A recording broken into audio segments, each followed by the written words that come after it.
নমস্কার। সকল ভক্ত বন্ধুদের সাদর আহ্বান জানাই মা শারদা সেবাশ্রম ফেসবুক পেজে। মা শারদা সেবাশ্রম ফেসবুক পেজে আজকে আমাদের মহাশিবরাত্রি উপলক্ষে বিশেষ অনুধ্যান তুমি যে শিব তাহা বুঝিতে দিও। আমরা প্রতি বুধবার মায়ের কথা শুনি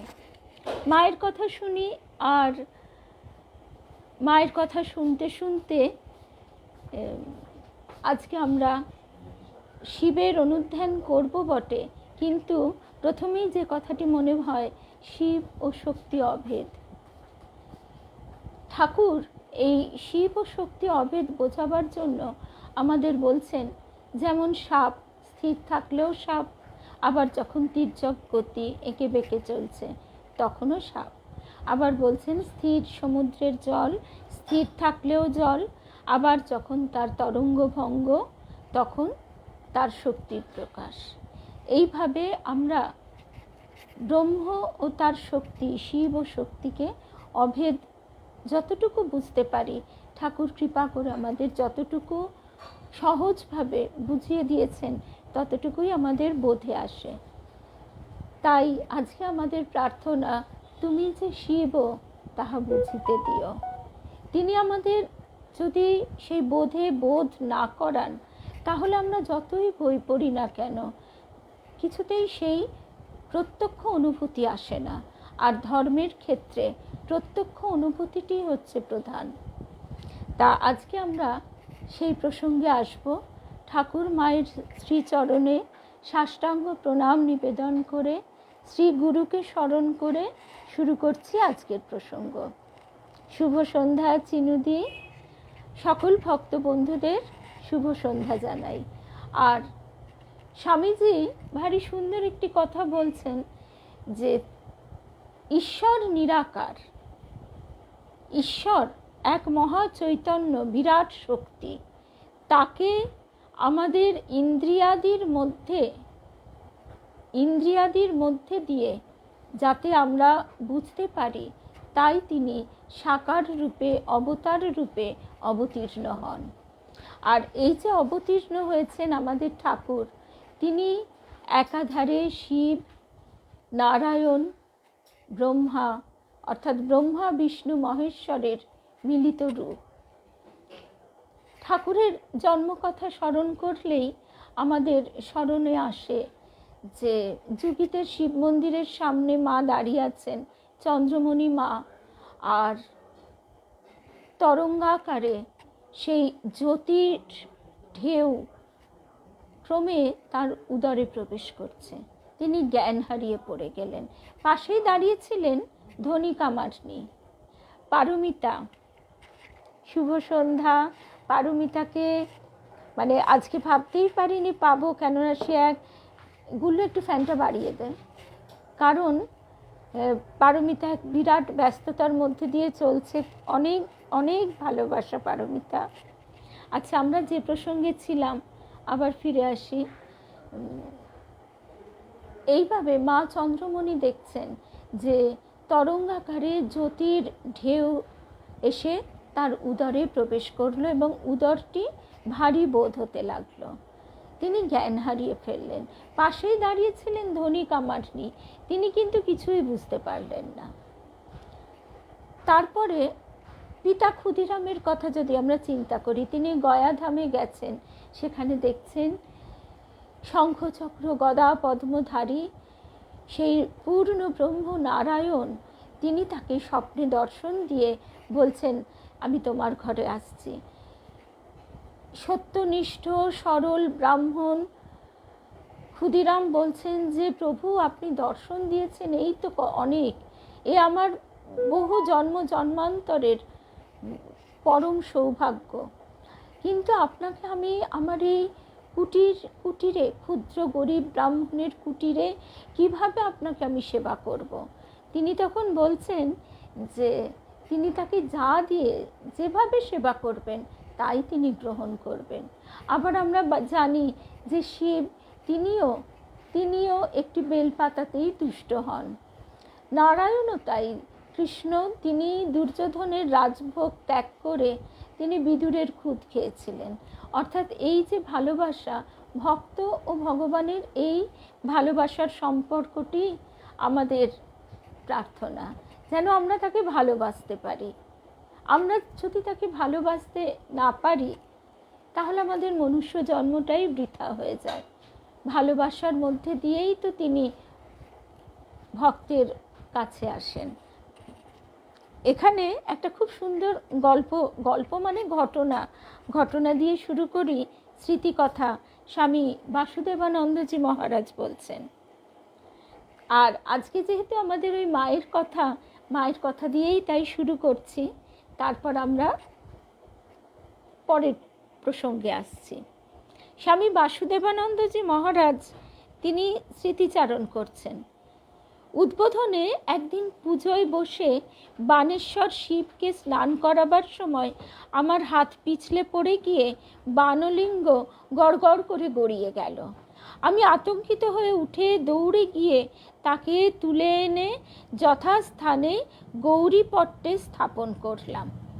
পরদিন সকালবেলা রামকৃষ্ণপুর থেকে নীরদ মহারাজের, মানে পরবর্তীকালে যিনি স্বামী অম্বিকানন্দ নামে পরিচিত, নীরদ মহারাজের মা এসে বললেন, বাবা, কাল তুমি মহাদেবকে স্নান করাবার সময় হাত থেকে ফেলে দিয়েছ।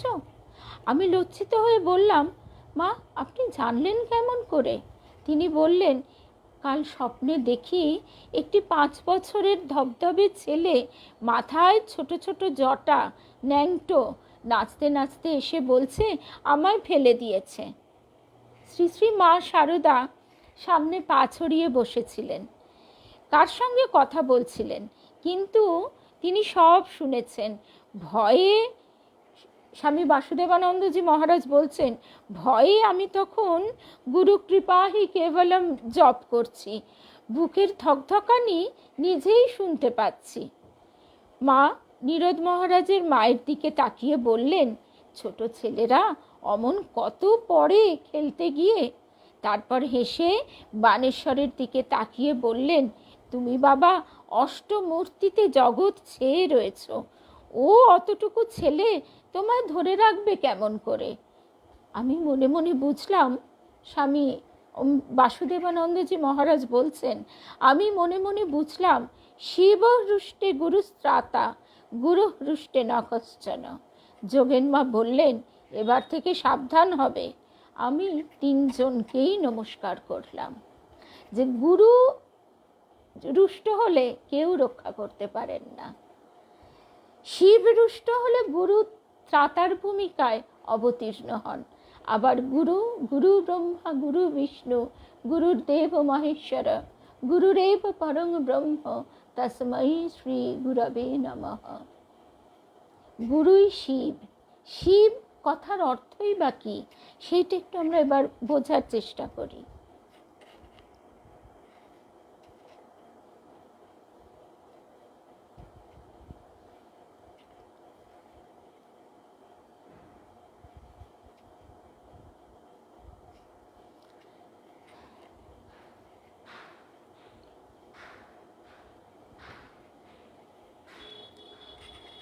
এখানে আমরা ভগিনী নিবেদিতার সংজ্ঞায় শিব ও শক্তি এক ও অভিন্ন কিভাবে তিনি অনুভব করেছেন, উপলব্ধি করেছেন, সেটা বলছেন, সে কথা শুনব। শিব এক মহা চৈতন্যের দ্যোতক। 1895 সাল নভেম্বর মাস লন্ডনের ওয়েস্ট এন্ডে লেডি ইসাবেল মার্গাসনের বাড়িতে একটি ঘরোয়া সভায় স্বামী বিবেকানন্দ হিন্দু ধর্মের বিষয় নিয়ে আলোচনা করবেন। শিল্পাচার্য এভেঞ্জার কুক তার কাছ থেকে সংবাদটি পেলেন আয়ারল্যান্ডের মার্গারেট এলিজাবেথ নোবেল। সংবাদ পেয়ে শিক্ষিতা মার্গারেট এলিজাবেথ নোবেলও ওই সভায় উপস্থিত হয়েছেন। তিনি সেই প্রথম স্বামী বিবেকানন্দকে দর্শন করলেন এবং তার সভায় থেকে ধর্মালোচনা শুনলেন। আমরা এই প্রবন্ধটি শুনছি ধীরেশ বাগ মহাশয়ের কাছে। তিনি সেই প্রথম স্বামী বিবেকানন্দকে দর্শন করলেন এবং তার সভায় থেকে ধর্মালোচনা শুনলেন। তার মনে যেসব ধর্মীয় সংশয় ছিল, স্বামীজির বক্তব্য শুনে সেসবের নিরসন হয় এবং মনে শান্তির সন্ধান লাভ করেন। পরবর্তীকালে তিনি তার লেখায় লিখছেন, অবশেষে আমি এক ধর্ম বিশ্বাস খুঁজে পেলাম যার উপর নির্ভর করতে পারি আমি, এবং যেটি আমার সত্তার উত্তরণ ঘটিয়ে আনন্দে পূর্ণ করে দিয়ে মুক্তির দিশা দেখাবে। ওই ঘরোয়া আলোচনা সভায় স্বামীজির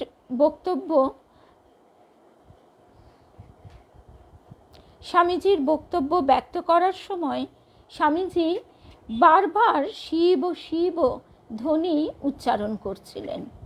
স্বামীজির শ্রীমুখ নিঃসৃত ওই শিব নাদ মার্গারেট এলিজাবেথের হৃদয়তন্ত্রীতে এক অজানা শিহরণে অনুরণিত হচ্ছিল।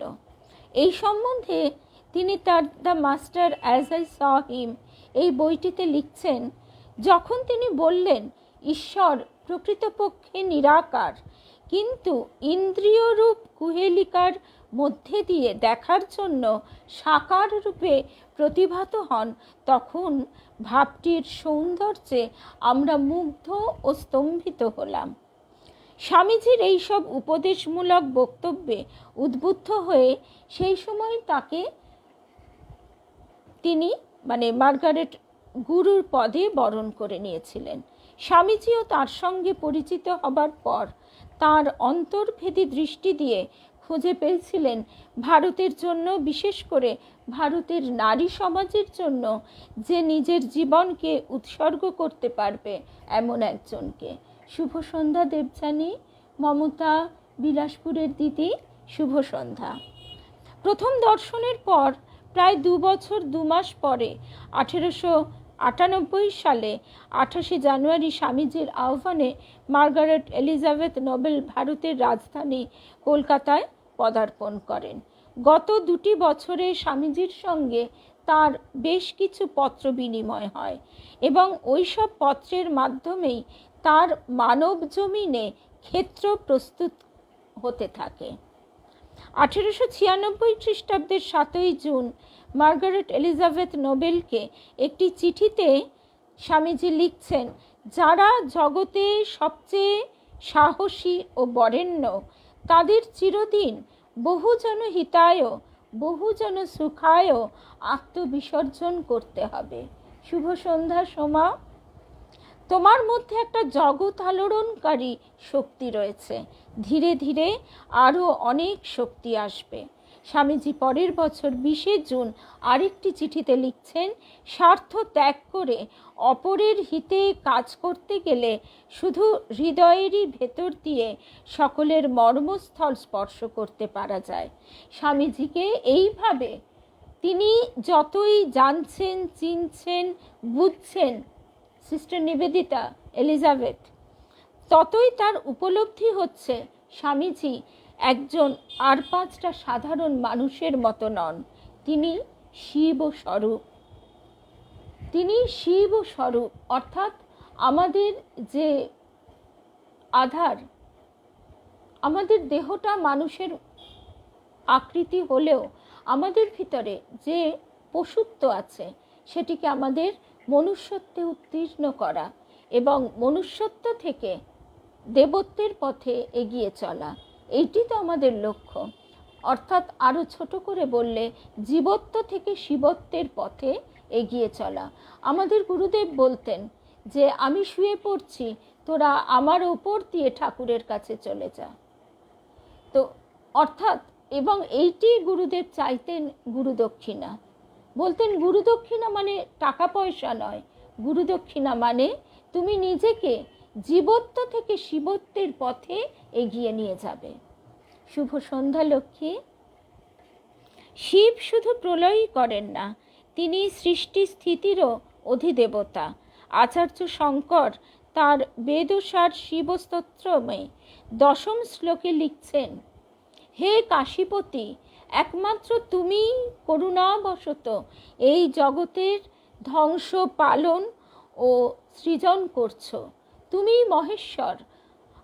আবার অন্য একটি শ্লোকে শিবের সুন্দর একটি রূপের বর্ণনা করেছেন, যিনি গৌরী রূপ অর্ধাঙ্গে মৃগ নাভি সহ চন্দন লেপন করেছেন এবং হররূপ অর্ধাঙ্গে শ্মশান ভস্মরূপ অঙ্গ লেপন করেছেন, যিনি অর্ধাঙ্গ মনোহর কুণ্ডলধারিণী এবং অর্ধাঙ্গে সর্পকুণ্ডলধারী সেই শিবকে নমস্কার।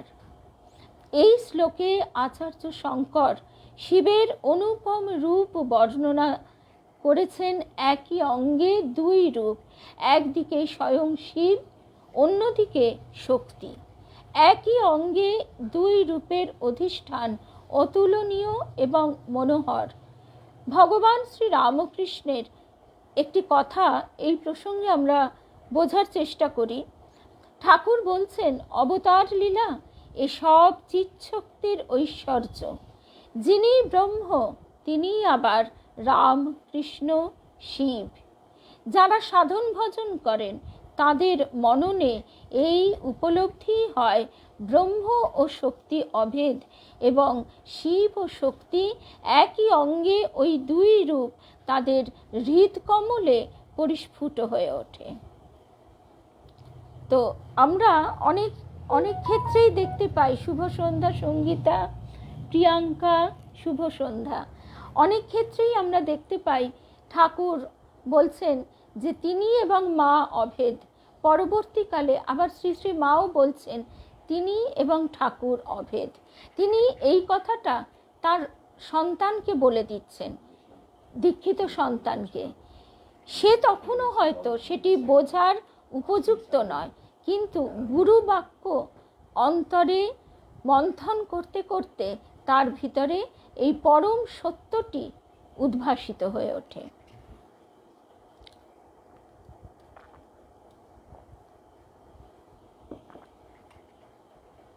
মার্গারেট এলিজাবেথ নোবেলের মননে কিভাবে এলো স্বামীজি শিবস্বরূপ? কলকাতায় পদার্পণের পর স্বামীজির সঙ্গলাভে এবং তার ভারতীয় হয়ে ওঠার নিরন্তর শিক্ষাতেই তিনি উপলব্ধি করেছিলেন স্বামীজির অন্তরতম স্থানে সদা সর্বদা অনুরণিত হতো সদা শিব ও মহেশ্বরের অতুলনীয় অপরূপ এক বিভূতি। এই রূপ উপলব্ধি তার দৃঢ় হয়েছিল স্বামীজি রচিত শিববন্দনা শিবস্তোত্রমে। সেই শিবস্তোত্রের বাংলা অনুবাদটি এখানে আছে। যাতে সমুদয় জগতের উৎপত্তি, স্থিতি ও লয়ের অঙ্কুরসমূহ অসংখ্য বিভূতি রূপে কল্পিত, যিনি সুনির্মল আকাশের তুল্য, যিনি জগতের ঈশ্বর রূপে অবস্থিত, যার কোনো নিয়ন্তা নেই, সেই মহাদেব আমার প্রেমবন্ধন, সেই মহাদেবে আমার প্রেমবন্ধন দৃঢ় ও উজ্জ্বল হোক। এরপরে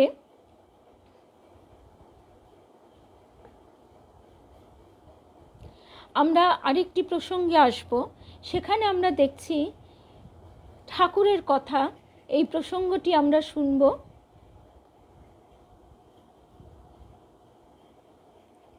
প্রব্রাজিকা ভাস্বর প্রাণা মাতাজির কাছে।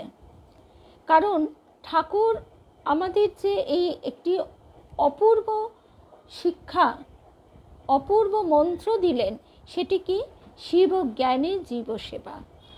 এটি একটি মহামন্ত্র যা আধ্যাত্ম জীবনের দিক নির্ণয়কারী রূপে পূর্ব প্রচলিত ও পরিচিত উপনিষদগুলিতে উল্লিখিত হয়নি। তাই ঠাকুর বলছেন যে এখানে যা আছে এবার তা বেদ বেদান্তেরও পার।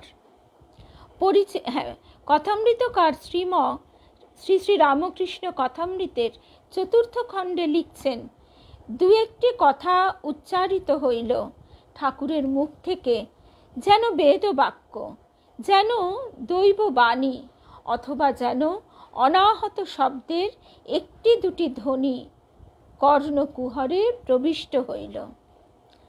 ঠাকুর ভাব সমাহিত অবস্থায় অনন্ত ভাব সমুদ্র থেকে দু একটি ভাবরূপ মণিরত্ন তুলে এনে যখন বিতরণ করতেন, তখন এমনই মনে হতো শ্রোতাদের শ্রীম সেই কথা বলছেন।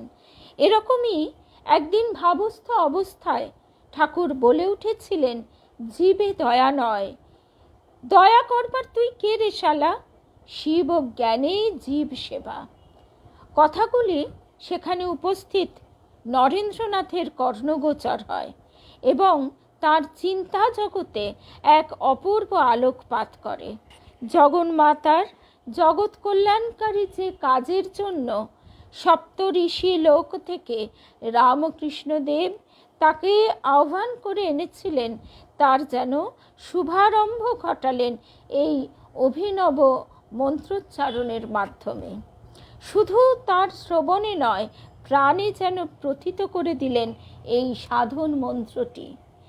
এটি ছিল নরেন্দ্রনাথের কাছে বলা যেতে পারে শব্দ ব্রহ্ম, যা মুহূর্তে তার অতি জাগতিক চেতনায় এক গভীর ও সুদূর প্রসারী মর্মার্থ সহ আলোড়নের সৃষ্টি করল এবং তিনি তৎক্ষণাৎ মনে মনে ভাবলেন, যদি ভগবান দিন দেন তবে এর কার্যকারিতা জগৎ সমক্ষে প্রমাণ করে দেব। শ্রীরামকৃষ্ণ নরেন্দ্রনাথের প্রাণে যে নবমন্ত্রটি প্রবিষ্ট করিয়ে দিলেন, তার ভাবসমুদ্রে উত্তাল তরঙ্গ সৃষ্টি করলেন, যা তাকে শ্রী গুরুর প্রকট লীলা অবসানের পর ছুটিয়ে বার করে এনেছিল ভারত পরিভ্রমণের পথে, পরবর্তীকালে বিশ্বভ্রমণে অগণিত মানুষকে বেদান্তের উচ্চ আত্মতত্ত্বের ভিত্তিতে সেবা সাধনায় যুক্ত করে দিল। তার প্রামাণ্যতা ও যুক্তিসিদ্ধতার সন্ধানেই এই প্রবন্ধ। মানে এখানে আমরা এই ব্যাখ্যা ও বিশ্লেষণ শুনছি ভাস্বরপ্রাণা মাতাজির কাছে। শিবজ্ঞানে জীব সেবা এই শব্দচারটির গৌরবময় ভবিষ্যৎ কার্যকারিতার যে চিত্রটি স্বামী বিবেকানন্দের মানস নেত্রে ভেসে উঠেছিল, তার বাস্তবায়নে তিনি তার পরবর্তী জীবন নিযুক্ত করে দিয়েছিলেন। ইতিহাস সাক্ষ্য দিচ্ছে ওই বীজাকার মন্ত্রটিকে তিনি বিশাল মহীরুহে পরিণত করে আগামী প্রজন্মের হাতে তুলে দিয়ে গেছেন। তাই আজকে আমাদের শিবরাত্রির সাধনা সার্থক হবে, শিবরাত্রির পূজা সার্থক হবে যদি আমরা এই শব্দচারটি, এই মহামন্ত্রটিকে আমাদের অন্তরে স্থাপন করতে পারি, তবেই হবে যথার্থ শিবরাত্রি উদযাপন। শ্রীরামকৃষ্ণদেব এই সত্য প্রত্যক্ষ করেছেন যে মানুষ সচল ঈশ্বর। ঠাকুর বলছেন, যদি মাটির প্রতিমা গড়ে তাতে চৈতন্য আরোপ করে তার সেবা পূজা করা যায়, তবে জীবন্ত মানুষ যার মধ্যে চৈতন্য স্বতঃস্ফূর্তভাবে প্রকাশিত, তাকে কেন ঈশ্বর জ্ঞানে সেবা পূজা করা যাবে না? এমন যুক্তিসঙ্গত কথা কেউ অস্বীকার করতে পারবেন না। স্বামীজিও গুরুর এই উচ্চ ভাবনাকে অনুসরণ করে বলেছেন, অজ্ঞেরা যাকে মানুষ বলে আমরা তাকেই দেবতা বলি। যে শিব চৈতন্য ঈশ্বরে, সেই রয়েছে জীব শরীরের আধারে। সেটি দেহের সার বস্তু, যা দেহ যন্ত্রকে চালায় বা সজীব রাখে। সুতরাং জীবকে শিব জ্ঞান ও সেই বোধ থেকে তার সেবা, এটি কোনো আবেগ বা কল্পনা প্রসূত নয়, এটি একটি যৌক্তিক সিদ্ধান্ত যা ঔপনিষদিক ভাবনা পুষ্ট।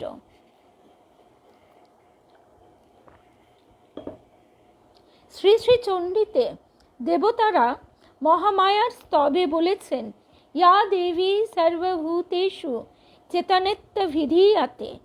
তারপরেই বলেছেন, ইয়া দেবী সর্বভূতেষু বুদ্ধি রূপেণ সংস্থিতা।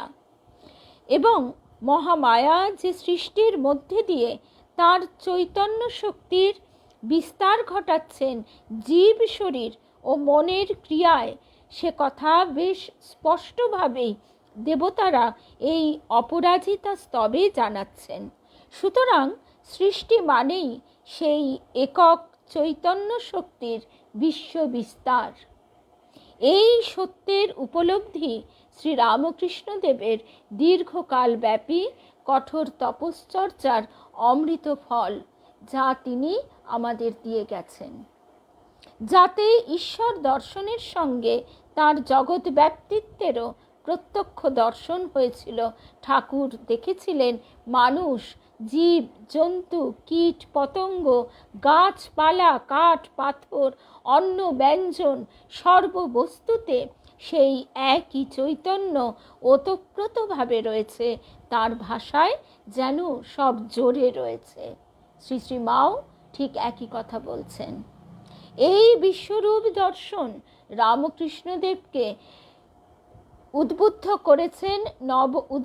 করেছে নব প্রেরণায়, যুগ সমস্যার সমাধানে, সর্বমানবিক কল্যাণ সাধনে, এক নতুন ধর্মপথ আবিষ্কার ও প্রয়োগে যেন তৎপর করেছিল। যদিও ঠাকুর তাকে জগন্মাতারই অভিপ্রায় বলেছেন এবং এরই জন্য একদল শুদ্ধ সত্য যুবক ভক্তের অন্বেষণে সেই মা কালীর কাছেই দরবার করেছেন এবং জগন্মাতাও সেই আবেদনে সাড়া দিয়ে ওইরূপ যুবক ভক্তদের তার কাছে অনতি বিলম্বেই এনে দিয়েছেন। এই যুবকবৃন্দের মধ্যে নরেন্দ্রনাথকেই তিনি বিশেষ স্থান দিয়েছেন। শুধু এই কারণেই নয় যে তিনি সপ্তঋষি লোক থেকে তাকে আহ্বান করে এনেছেন, তিনি দেখেছিলেন লৌকিক স্তরেও চরিত্র বিকাশের মাপকাঠিতে, মেধায়, মননে, বিচার বিতর্কে, সাহসে, দৃঢ়তায়, উদারতায়, অনাসক্তিতে অন্যান্যদের অতিক্রম করে এক অনন্য উচ্চতায় যেন স্থিত রয়েছেন নরেন্দ্রনাথ। তাই শ্রীরামকৃষ্ণের আরব্ধ কর্ম সম্পাদনে নরেন্দ্রনাথই ছিলেন যোগ্যতমের নির্বাচন এবং সেই কারণেই শ্রীরামকৃষ্ণের তাকে দিব্য স্পর্শে অনন্তের আভাস দেওয়া, তাকেই ঘটি, বাটি, চৌকাঠ প্রভৃতি জড় বস্তুতেও চৈতন্যের অবস্থান প্রত্যক্ষ করানো, তার সঙ্গে নিজের আত্মিক একত্ব জ্ঞাপনে, তুইও যে আমিও সে, বলছেন ঠাকুর নরেন্দ্রনাথকে। তাই সেই শ্রেষ্ঠতমের কাছেই নিজের সিদ্ধান্ত বাক্যটি নির্দ্বিধায় ব্যক্ত করেছেন। জীবে দয়া নয়, দয়া করবার তুই কে? শিব জ্ঞানে জীব সেবা। এবং নরেন্দ্রনাথও অনায়াসেই তৎক্ষণাৎ ওই অল্প বয়সেই এই বাক্যের মর্মার্থ হৃদয়ঙ্গম করেছিলেন ও পরবর্তীকালে এই তত্ত্বকেই সর্বকালের শ্রেষ্ঠ ধর্মবিধান, শ্রেষ্ঠ কর্মবিধান রূপে মনুষ্য জীবনে দেবত্ব অর্জনের প্রশস্ত পথ রূপে প্রয়োগ ও প্রমাণ করতে তৎপর হন এবং এটি বিবেকানন্দের কর্মে পরিণত বেদান্ত নামে খ্যাতি লাভ করেছে। পারমিতা একদিন জিজ্ঞাসা করেছিল, মনে হয় আজকে তার উত্তরটি পারমিতা পেয়ে গেছে। স্বামী ব্রহ্মানন্দজি একদিন মাস্টারমশাইকে বলছেন, এবার শ্রীরামকৃষ্ণের জীবনে বিশেষ বৈশিষ্ট্যটি কি? অর্থাৎ এবার অবতীর্ণ হয়ে শ্রীরামকৃষ্ণদেব কোন বিশেষ কর্ম সম্পাদন করেছেন বলে মাস্টারমশাই মনে করেন? মাস্টারমশাই নিরুত্তর। তাই দেখে স্বামী ব্রহ্মানন্দজি নিজেই বলছেন যে শ্রী শ্রী ঠাকুর এবার জীবলোক ও শিবলোকের মধ্যে একটি সেতু রচনা করে গেছেন। শ্রী শ্রী ঠাকুর এবার, হ্যাঁ নিশ্চয়ই, আজকে হবে না গো, আজকে ফোন কর, মানে কথা বলবো না, কেমন, কালকে। আচ্ছা, আবার আমাদের প্রসঙ্গে চলে আসি। কোথায় গেল? হ্যাঁ, শ্রীমকে নিরুত্তর দেখে ব্রহ্মানন্দজি আবারও বলছেন যে ঠাকুর এবার জীবলোক ও শিবলোকের মধ্যে একটি সেতু রচনা করে গেছেন, যাতে সাধারণ মানুষও অনায়াসে সমাজ সংসারের মধ্যে থেকেও শিব সমীপে যেতে সমর্থ হয়। এর থেকে আর আনন্দের কথা, এর থেকে আর বড় কথা কি হতে পারে? আজকে এই কথাটি আমাদের শিবরাত্রির দিনে, মানে এই মহাশিবরাত্রি উপলক্ষে এই কথাটি আমাদের শ্বাসে প্রশ্বাসে জপ করবার, যে ঠাকুর আমাদের কি দিয়েছেন, কি অমৃত ফল। একটি হচ্ছে শিব জ্ঞানে জীব সেবা, এবং সেই পথ ধরে আমাদের কত সহজে যাতে সাধারণ মানুষও অনায়াসে সমাজ সংসারের মধ্যে থেকেও শিব সমীপে যেতে সমর্থ হয়। এখন প্রশ্ন, জীব কে বা কি, আর শিব বলতেই বা কি বুঝি? আজকে তাই আমাদের আলোচনা প্রসঙ্গের শিরোনাম, তুমি যে শিব তাহা বুঝিতে দিও। এই যে আমরা একটু আগে শুনলাম নরেন্দ্রনাথকে তিনি সেই অখণ্ডের ঘর থেকে আহ্বান করে গলা জড়িয়ে ধরে নিয়ে এসেছিলেন মূর্ত মহেশ্বর নরেন্দ্রনাথ স্বামী বিবেকানন্দ। তাই তিনি অত অল্প বয়সে এই অমৃত ফলটি গ্রহণ এবং ধারণ করতে পেরেছিলেন। আমরা যেন সেবার সেইটিকে নিজেদের জীবনে ধারণ করবার উপযুক্ত হতে পারি এবং এটি আমরা বুঝতে পারি, বোধ করতে পারি। তুমি যে শিব তাহা বুঝিতে দিও। এখন প্রশ্ন, জীব কে বা কি, শিব বলতেই বা কি বুঝি? আপাতত জীব বলতে আমরা শুধু মানুষকেই ধরছি। আমরা ভাস্বরপ্রাণা মাতাজির প্রবন্ধ থেকে শুনছি। আপাতত জীব বলতে শুধু মানুষকেই ধরছি। আর শিব দেবতা দেবাদিদেব নাকি শুদ্ধ চৈতন্য সত্তা। পৌরাণিক কাহিনীতে তিনি দেবতাদের মধ্যে শ্রেষ্ঠ, সদা ধ্যান ও তন্ময়। অন্য দেবতাদের মতন স্বর্গলোকের বাসিন্দা নন, শ্মশানবাসী। অথচ তিনি হিমালয় দুহিতা পার্বতী বা উমার পতি সন্তানের পিতা। এই সব গল্প কাহিনী যুগ যুগ ধরে আমাদের অর্থাৎ হিন্দু ভারতবাসীর মনকে এক সূত্রে বেঁধে রাখতে সক্ষম হয়েছে। তবে যুক্তিবাদী বৈদান্তিক দার্শনিকেরা বলেন, এসব কল্পনা বাদ দাও। তিনি জ্যোতির্ময় চৈতন্য সত্তা, সকল জীবের অন্তরে অনুপ্রবিষ্ট। স্বয়ং শিবাবতার আচার্য শঙ্কর তার ব্রহ্ম নামাবলীতে লিখেছেন, আত্মজ্যোতিঃ শিবস্মহম। আচার্য দেবতা বিলাসী নন। তার সর্বাত্ম সাধনায় সাকার দেবতা কল্পনার স্থান ছিল না। শিবকে একজন দেবতা বা দেবতা শ্রেষ্ঠ ভাবলেও মনের কল্পনাকেই প্রশ্রয় দেওয়া হয়। সুতরাং আপামর শিব ভক্তদের শিব বলতে যে বাকছাল পরিহিত, কর্পূর শুভ্র, জটাজুট সমন্বিত, ভস্মাচ্ছাদিত দেহ, ধ্যান ও তন্ময় যে মানস চিত্রটি ভেসে ওঠে, শিবজ্ঞানী জীব সেবায় তার স্থান নেই। তাহলে শিবজ্ঞান বলতে কি বুঝব? শিবজ্ঞান বলতে শিব চৈতন্য বা শিব সত্তাকে বুঝতে হবে।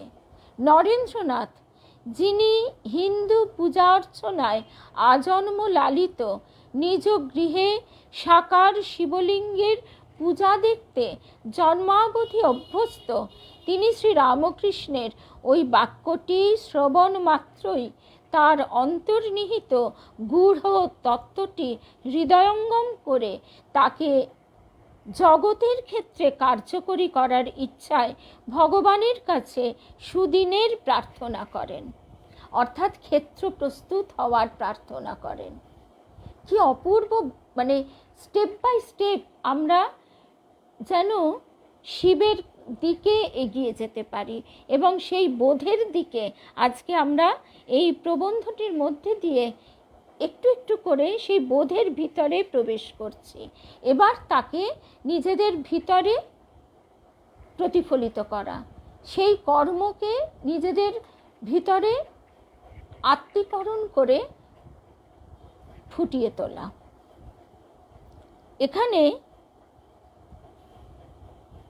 এখানে আমরা দেখতে পাই যে তিনি শ্রী রামকৃষ্ণের ওই বাক্যটি শ্রবণ মাত্রই তার অন্তর্নিহিত গূঢ় তত্ত্বটি হৃদয়ঙ্গম করে তাকে জগতের ক্ষেত্রে কার্যকরী করার ইচ্ছায় ভগবানের কাছে সুদিনের প্রার্থনা করেন। এখানে কঠোপনিষদের মন্ত্রটি আমাদের মনে পড়ে যায়, আশ্চর্য বক্তা কুশলহস্য লব্ধা আশ্চর্য জ্ঞাতা কুশলানুশিষ্ট। শ্রী রামকৃষ্ণদেব, শুভ সন্ধ্যা মিনুদি। শ্রী রামকৃষ্ণদেব মানুষকে একদম পারমিতা। শিবরাত্রি বলতে আমরা সাধারণভাবে যে সংস্কারের মধ্যে থাকি, আজকে সেই সংস্কার থেকে বেরোবার সময় এসেছে।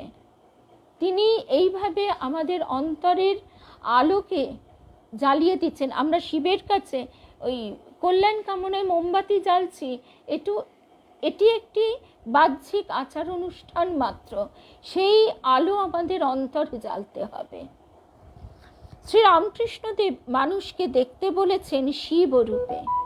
ওই যে বললাম, আমাদের গুরুদেব বলছেন, গুরু দক্ষিণা কি, টাকা পয়সায় নয়, তুই জীবত্ব থেকে শিবত্বের পথে এগিয়ে যা। শ্রী রামকৃষ্ণদেব মানুষকে দেখতে বলেছেন শিবরূপে। তার অর্থ এই যে শুদ্ধ চৈতন্য সত্তা বা পরমাত্মা, নির্গুণ নিরাকার সর্বব্যাপী, তারই অংশ বা প্রতিবিম্ব রূপে মানুষকে দেখতে হবে। আর সেই জ্ঞান নিয়ে বা সেই দৃষ্টিতে তার সেবা করতে হবে। এই মানুষরূপ জীবটি সীমায়িত, তার মন, বুদ্ধি, ইন্দ্রিয়াদি সহ যে জড় শরীর তা স্থানকালের সীমায় আবদ্ধ। মনুষ্যতর জীবকুলের সঙ্গে আহার, নিদ্রা, বংশবিস্তার ইত্যাদি শারীরিক ক্রিয়ায় সে সমানুপাতিক হলেও তার মধ্যে কিছু নিম্নস্তরের মানসবৃত্তি রয়েছে, যে কারণে আমরা অনেক সময় বলি যে মানুষ তো পশুরও অধম, কারণ পশু যা করে সেটা তার প্রকৃতির নিয়মে করে, প্রকৃতির বাইরে সেটা যেতে পারে না। কিন্তু মানুষের মধ্যে আবার এই পশুর থেকেও নিম্ন স্তরের কিছু বৃত্তি আছে, ঈর্ষা, বিদ্বেষ, ঘৃণা, লোভ, ক্রোধ, শত্রুতা, বা এক কথায় স্থূল ভোগ বাসনার প্রকাশ ঘটলেও সে কয়েকটি দিব্য গুণেরও অধিকারী, যেমন প্রেম, প্রীতি, ত্যাগ, দয়া, দাক্ষিণ্য, শাস্ত্রীয় মেধা, সর্বোপরি অনন্ত ঈশ্বর চেতনা।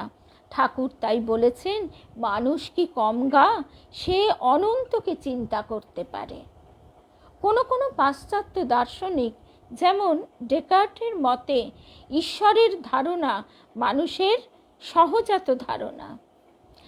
এমন যে উন্নত অথচ সীমায়িত শরীরধারী, হেয় উপাদেয় গুণ বিশিষ্ট মানুষ, তাকে শিববোধে সেবা করার অর্থ ঠিক কী বা কী রূপে তা সম্ভব?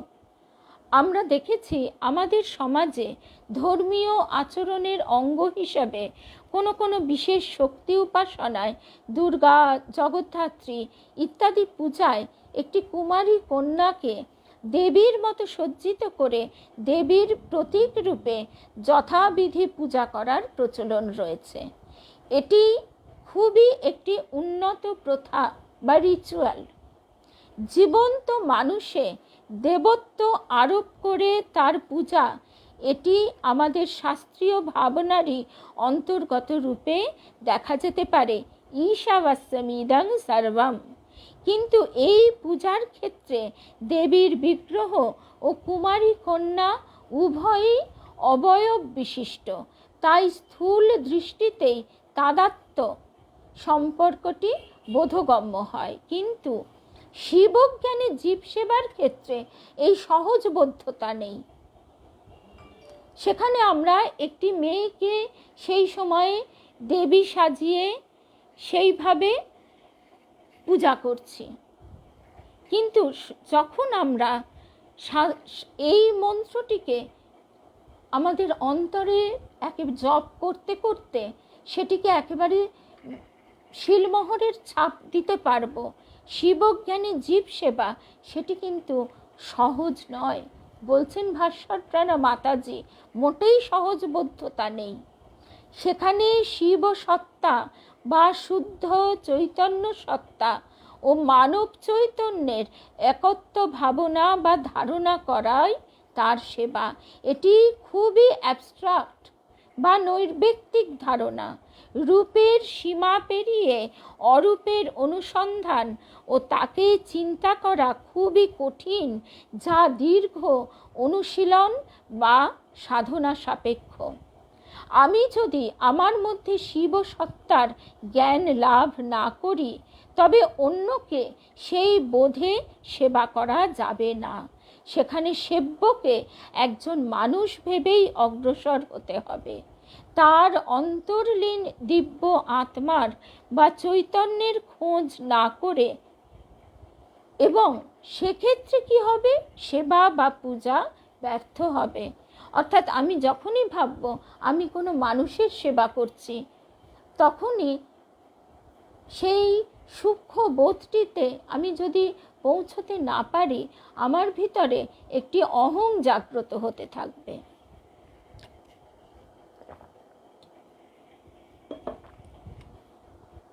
সেই জন্য সেবকের নিজের আত্মজ্ঞানের স্ফুরণ হতে হবে, তবেই সেব্যকে সেই উপলব্ধিতে তুলতে পারবে সেবার মাধ্যমে। এটা ভীষণই কঠিন।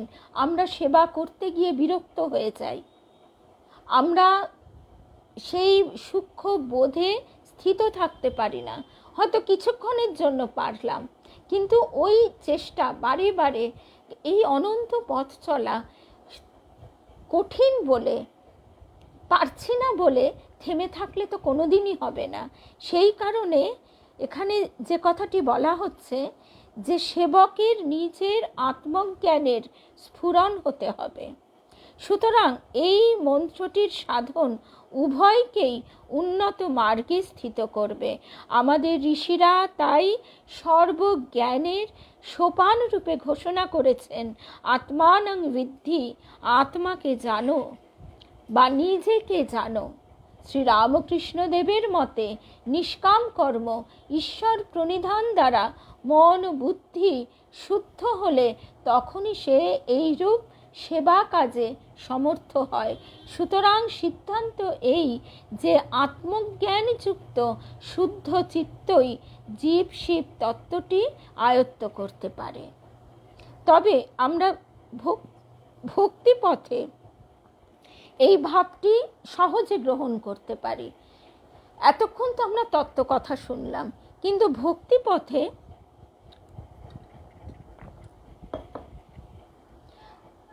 ব্যাপারটা বুঝি একটু সহজ হয়। আমাদের গুরুদেব তাই বলছেন যে তুমি যদি বুঝলে তো হয়েই গেল, কিন্তু তুমি না বুঝলেও এইটি যেন তোমার ভিতর যিনি আর শ্রীরামকৃষ্ণ আর তোমার চারপাশে যা তুমি দেখছো সব শ্রীরামকৃষ্ণের এক একটি রূপ। মা যে কথাই বলছেন, আমার ভিতর যিনি, তোমার ভিতর যিনি, দুলে বাগদি ডোম, সবার ভিতর তিনি, সেই কথাটিকেই আরও একটু বোধের সহজ করে আরেকটু মানে অ্যাবস্ট্রাক্ট থেকে আস্তে আস্তে আমাদের ধরা ছোঁয়ার মধ্যে নিয়ে আসছেন।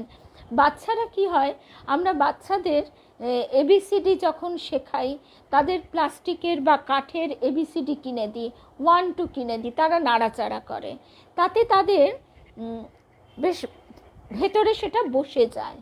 আমরা হয়তো এত ভেবে করি না, কিন্তু আজকে ভাবতে গেলে এইটি বোধ হয় যে আমাদের নিরাকার আমার ভিতর যিনি, তোমার ভিতর যিনি, এই সেই রূপটি কি, অরূপকে আমরা ধরতে পারি না। এই সূক্ষ্ম ভাবটি, নৈর্ব্যক্তিক ভাবটি আমাদের আসতে চায় না। তাই ব্যক্তি সাকার শ্রীরামকৃষ্ণ, তোমার ভিতরে শ্রীরামকৃষ্ণ গুরু প্রতিষ্ঠা করে দিচ্ছেন তোমার হৃদয়ে। আর গুরু কি বলছেন? তোমার চারপাশে যা দেখছো সবই শ্রীরামকৃষ্ণের এক একটি রূপ। তুমি বুঝলে, এরপরে গুরুদেব বলছেন, তুমি বুঝলে তো হয়েই গেল, না বুঝলেও যেন এইটি সত্য। এবার আমি তো বুঝতে মোটেই পারছি না, কিন্তু গুরু বাক্য মাথায় করে, আমার বোধে তো বোধ হচ্ছে না, কিন্তু গুরু বাক্য মাথায় করে আমি যেই চলতে চেষ্টা করব, তখনই দেখব যে আস্তে আস্তে কিন্তু এগোচ্ছি, ওই সেই ছোট্ট ছোট্ট পায়ে চলতে চলতে ঠিক পৌঁছে যাওয়া ওই রকম। কারণ আমরা তখন কি হবে, তখন আমার সঙ্গে যে দুর্ব্যবহার করছে, যে রাগ করছে, বা যার প্রতি আমার হয়তো আমাকে এখন বলল কেউ, পরিবারের কেউ, যে এটা করো ওটা করো, বা আমি হয়তো এসে বসলাম, জল দাও, চা করো, আমার বিরক্তি লাগতেই পারে, লাগেও আমাদের। তখন যদি আমার মনের ভেতরে এই গুরুর বাক্যটি স্মরণ হয়, তখনই বোধের পরিবর্তন হবে।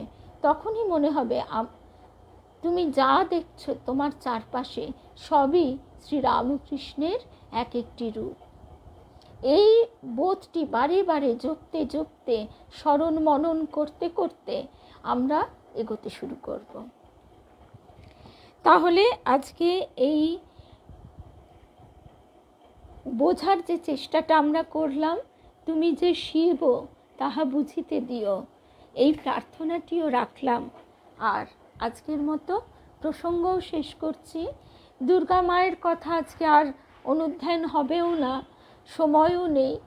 তবে আমরা নিশ্চয়ই আগামী সপ্তাহে তো শুনবই। আরও রবিবার দিন, এই শনিবার তো ঠাকুরের তিথি পূজা, রবিবার দিন বেদান্ত দর্শন ফেসবুক পেজ থেকে একটি বিশেষ অনুধ্যান থাকবে ঠাকুরের জন্মতিথি উপলক্ষে, বেদান্ত দর্শন ফেসবুক পেজে। সকলকে আগে থেকেই জানিয়ে রাখলাম। তাহলে আজকের মতো শিবময়, শ্রীরামকৃষ্ণময় শুভরাত্রি। রাত্রি জাগরণ মানে কি? তার চিন্তা করা। রবি ঠাকুর একটি গানে বলছেন, জেগে রব গভীর উপবাসে, জেগে রব গভীর উপবাসে। তার মানে কি? উপবাস কথাটার অর্থ আমরা সাধারণত ফাস্টিং মানে না খাওয়াটাই বুঝি, কিন্তু উপ মানে হচ্ছে কাছে, কাছে বাস করা, কাছাকাছি বাস করা। আমরা তার কাছে বাস করব কিভাবে? তাকে স্মরণ মননের মধ্যে দিয়ে। তাহলে আজকের মতো শুভরাত্রি। শিবময়, শ্রীরামকৃষ্ণময়, সর্বদেব দেবীর স্বরূপ তিনি। তাকে চিন্তা করতে করতে আমাদের শিবরাত্রি সার্থক হয়ে উঠুক। জয় রামকৃষ্ণ।